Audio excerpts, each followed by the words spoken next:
Let's go back to our developing news from Washington, where we could be learning from Politico, reporting that unless plans change, President Obama will announce tomorrow that he has chosen Elena Kagan as the next Supreme Court nominee. Now, if nominated and confirmed, Kagan would become the youngest justice on the High Court.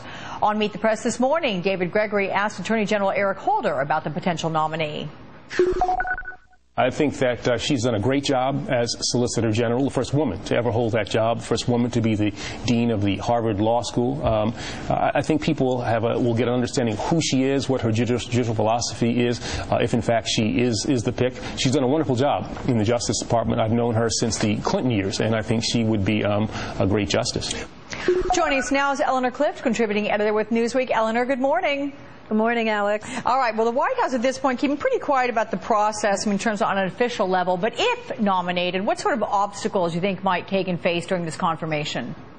Well, she is not a federal judge, so she does not have a lot of rulings. She doesn't have any rulings that she can be held accountable for. And you have people on the left worried that they don't really know what her judicial philosophy is, that she might not be a strong enough voice on the liberal side to offset the strong voices on the conservative side.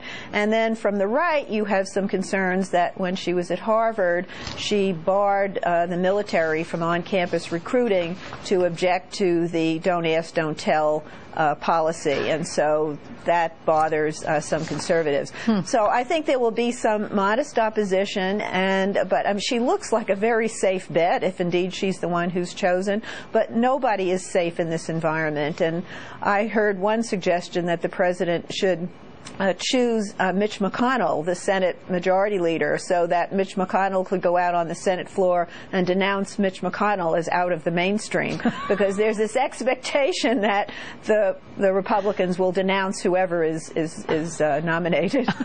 Oh, that's interesting and kind of funny. Meantime, let's go to this recent Gallup poll. 42% say they would prefer a justice who made the court more conservative, while 27% said they would prefer a justice who makes the court more liberal. So where do you think the president is leaning? And with Elena Kagan, again, you say we don't have a lot of proof as to exactly where she stands, but right. Moderation may be the key here to a successful nomination process? Well, she certainly would fall on the liberal side of the agenda, and I don't think even the president's political opponents can fault him for that, because he is replacing the justice who is considered the most liberal on the court.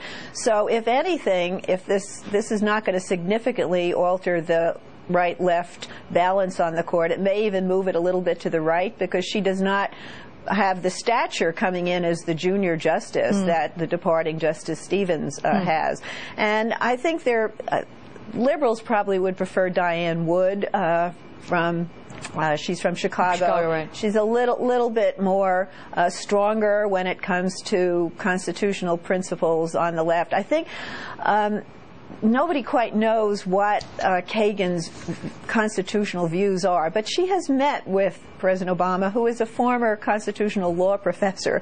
So I'm sure he has sleuthed out of her what he needs to know. And if he chooses her, I'm sure he's pretty confident that she's going to hold up the progressive end on the court. Okay. Eleanor Clift, as always, good to see you. Thank you. Thank you, Alex.